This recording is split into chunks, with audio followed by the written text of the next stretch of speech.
What's up, everybody? It's your boy Panache Shinobi, and yeah, part 2 of the terminal strategy.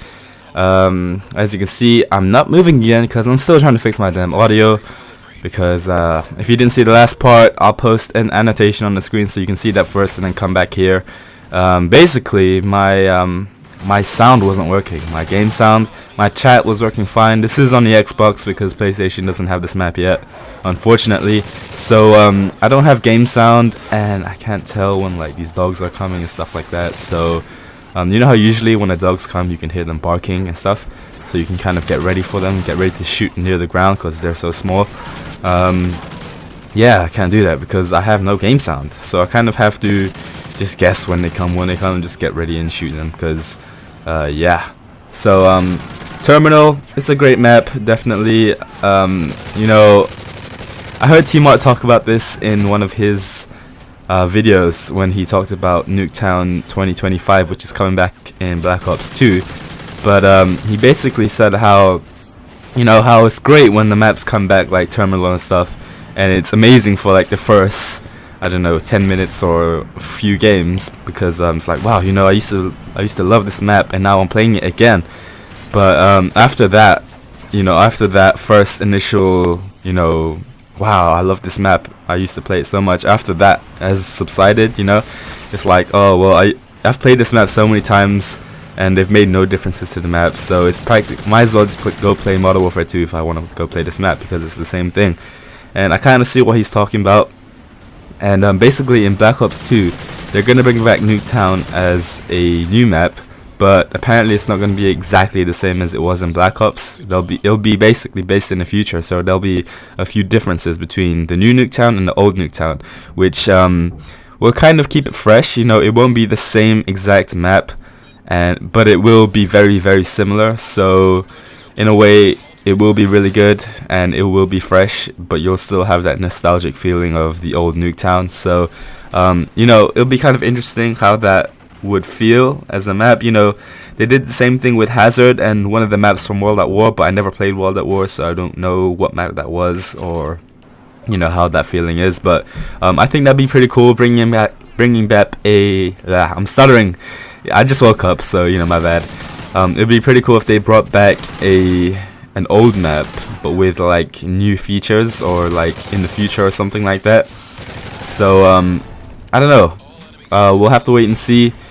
Black Ops 2, I really can't wait. I think I should post more videos on that, dig some more information up, and yeah, because I can't wait for Black Ops 2. Modern Warfare 3 is it's a good game, but I feel as if it's run its course already, and I'm actually like one level away from level 1 Prestige 20 on the PS3. So that's the thing, you know, I can't believe they added 10 more prestiges in the game and didn't add any unlocks, because you know, in past Call of Duties there was a reason to prestige. In Modern Warfare 2, it was pretty much just to get all those custom classes and get that nice emblem and title at the end. I think you got a nice title and emblem, I can't really remember, but in Black Ops it was to get those color clan tags and those gold guns and that moving emblem thing. The title, you know, there's a title in Black Ops which was moving. It was like the only moving title in Black Ops. That was the reason to get to 15th prestige. And in this game, they made it up to 10th prestige initially, and that was a reason, you know, you could unlock all the stuff like custom classes and all that kind of stuff. And then they extended it by 5 more, and then 5 more again, so they made it 20th prestige, and they didn't add any extra things to unlock. So basically, for guys like me, we're already at 10th prestige, and we're just prestiging to just get through the prestiges, you know, because I can't stop at 10th prestige when I know that I can make it to 20th. So I don't know, that's just the way I am. Since Modern Warfare 2, my first Call of Duty, I've always made it to the top prestige, you know, just because I have no life, and Call of Duty I'm a huge Call of Duty fan, so you know, I kind of have to do it. I feel like I have to do it. Although I don't have to do it, I feel like I have to do it. So so here's me working my way up to 20th prestige with no reward. You know, I wish Infinity Ward would at least add something extra in, like, I don't know, like you unlock a new I don't know, camo for your gun or something stupid. It doesn't matter, just something that no one else has. No one that's not Prestige 20. So you know, it would give us some reason to prestige, you know. Back in Modern Warfare 2, nearly everyone hacked for their 20th prestige. I didn't, personally, although I did have the chance to. I don't really see the point of hacking for stuff. It's like, when you hack for stuff like Moabs and, like a fake leaderboard score for zombies, or, for survival mode, for example, I don't see the point, because it's like, yeah, you got a really high score, or you got a nice prestige, or you got like 10 Moabs, but you didn't work for it. It didn't require skill, so anyone could fake that kind of stuff, you know. Anyone could like hack and get those kind of amazing feats, so it kind of devalues what you're trying to get. So I never hacked to get to 10th prestige on Modern Warfare 2. So yeah, so moving back to the gameplay, I kind of went on a tangent. So right now we're at wave 28. As you can see, I can still not hear when the dogs are coming, so I kind of have to just get out there and see for myself. As I said in the last part, if you're going to be defending from this plane, I recommend the person with the least amount of points goes to the front and mans down this door right here, because they all come through. As you can see on the map right now, the majority, let's say 90% of the enemies are trying to come through the front, and the rest of them are like probably trying to go through around the map, try to go through the middle of the plane. So you guys talk, you and your partner, and whoever has the least amount of points, you let them go in the front, you know, because you never know when you're going to need those extra points to buy all the expensive stuff like a new LMG, or like self-revive or something like that, or sleight of hand if you don't have it. So that's what you want to do. And now the round is pretty much over. Now there's only like 3 or more enemies left, so as you can see, we're just kind of getting out. And now I'm about to go buy some ammo, because my ACR, oh, I picked some up. Alright, that's cool. Yeah, it's only round 18. I still have the MP5, which the enemies dropped. I might switch it out, I guess. The only reason I picked up this PP90 M1 is just to use up all the ammo. I know I'm going to trade out soon. I might buy an LMG. I can't remember exactly how this game went, but these are a few of the claymore placements that I used to put down back in Modern Warfare 2 to protect the backside on some search and destroy. That claymore is horrible in multiplayer. It will never work. So if you guys would like to see some nice S&D strategies for Terminal, definitely let me know, and I'll let you guys into some of my secrets, because I played search and destroy day and night. Not trying to say I'm a pro or anything, but you know, when you play something so much, you're gonna get good at it, or you're gonna get better at it. So I played search and destroy pretty much at least 4, perhaps 4 hours a day, every day. So I got okay at search and destroy, and I learned all the secret like claymore placements and C4 placements and stuff like that. So especially with like one-man army, back in Modern Warfare 2, there's one-man army, and that thing let you put out 2 C4s and 2 claymores at once. So you know, you could just abuse the claymores and stuff. So also in Modern Warfare 2, let me say this, in that game there was actually a skill element to putting down claymores, as opposed to Black Ops and Modern Warfare 3, and I'll give you a reason why as I get pwned by these helicopters and Juggernauts. Basically, alright, so in Modern Warfare 2 there was Marathon and Lightweight, and since claymores have a delay, there's like 1 second or something like that before the claymore goes off, that you have to like to avoid the claymore, right? But because you have Marathon and Lightweight, most players, like a lot of players, ran Marathon or Lightweight, or sometimes even both. You have more chance of avoiding the claymores because you're much faster than the player that doesn't have it, right? So moving on to Black Ops, I don't know the exact facts, but it felt like the claymores detonated much faster than they did in Modern Warfare 2. So that kind of made it harder to dodge. Either that, or because I played on the PS3, the latency, the lag, wasn't as good as it was on the Xbox. So basically, when you do something, when you'd run somewhere, the game wouldn't register it until like a second later. So you're actually a second behind of where you're running to.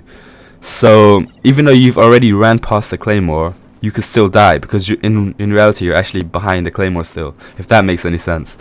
So I don't know about on the Xbox, but on the PS3, that was the problem. You know, getting Treyarchs, like you'd run around the wall while someone's shooting at you. You'd clearly be behind the wall, and then you die because, and then you watch the kill cam, and you'd see that you actually didn't run around the wall.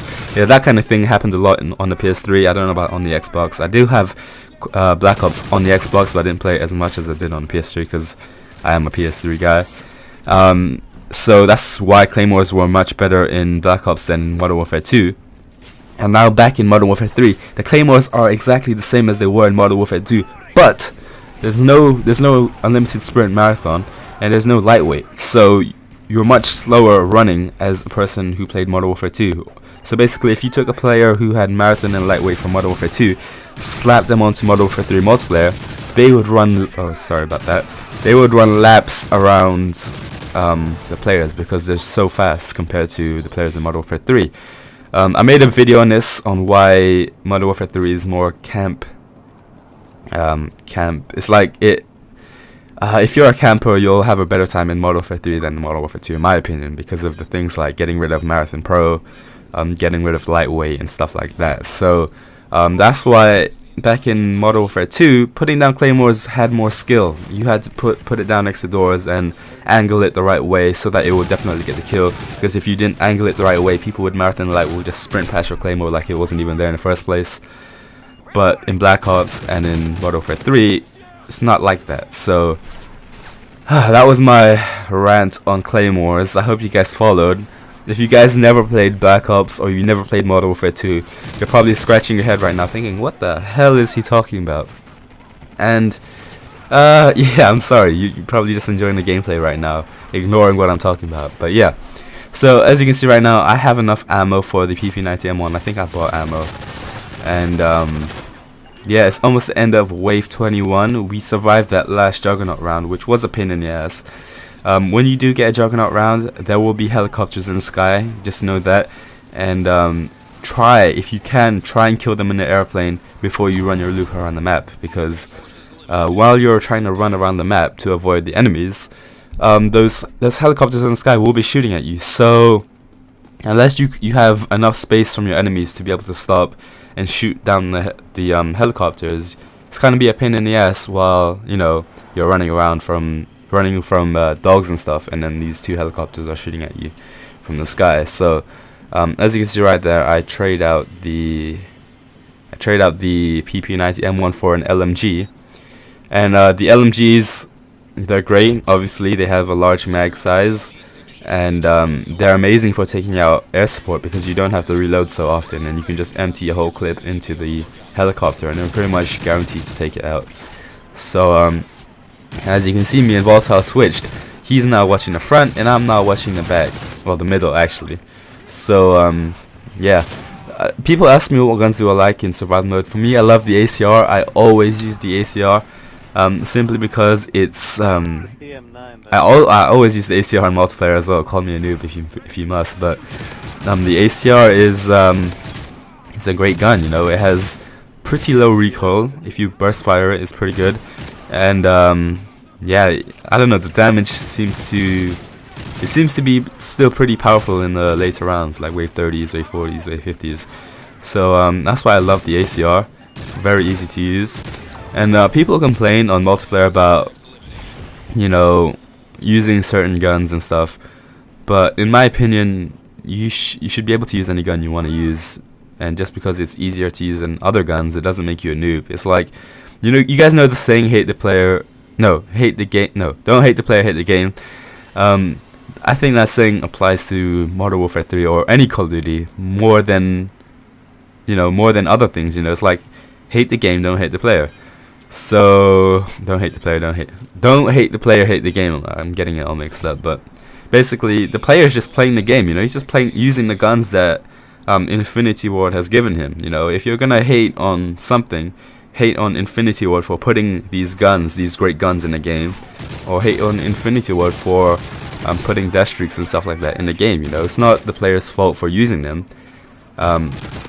So I'm still gonna use my Type 95s, my ACRs. Sure, I'm gonna switch it up once in a while just to keep the game fun, but for the most part, I'm using these guns because they're easier to use. Yes, that might make me a noob, but I didn't put it in the game. Infinity would put it in the game. I'm just using what the game has given me. So it's like, you know, if the game gives you AIDS, make lemonades, you know. So that was CNanners. I kind of saw that from him. I saw that in one of his videos. You know how some people say, if life gives you lemons, you make lemonade.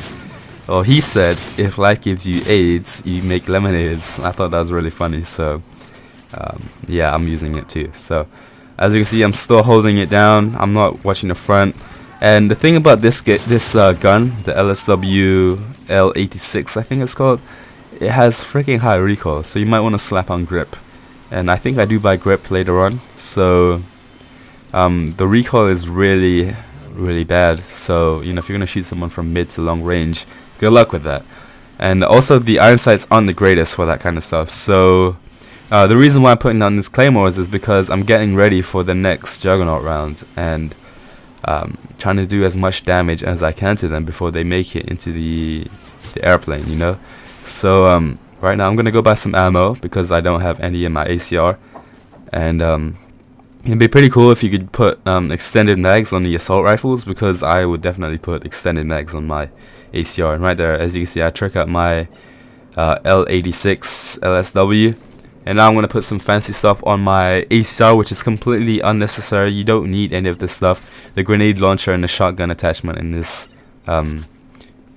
in Modern Warfare 3 are completely useless, especially in survival mode, because the enemies are so armored that even if you shot them directly, they won't die. So maybe in the early rounds, like round 1 to 10, that grenade launcher would help you. But after that, it will take multiple grenade launchers to kill one enemy, so you might as well just shoot them anyway. So I like the holographic on the ACR. It's pretty nice.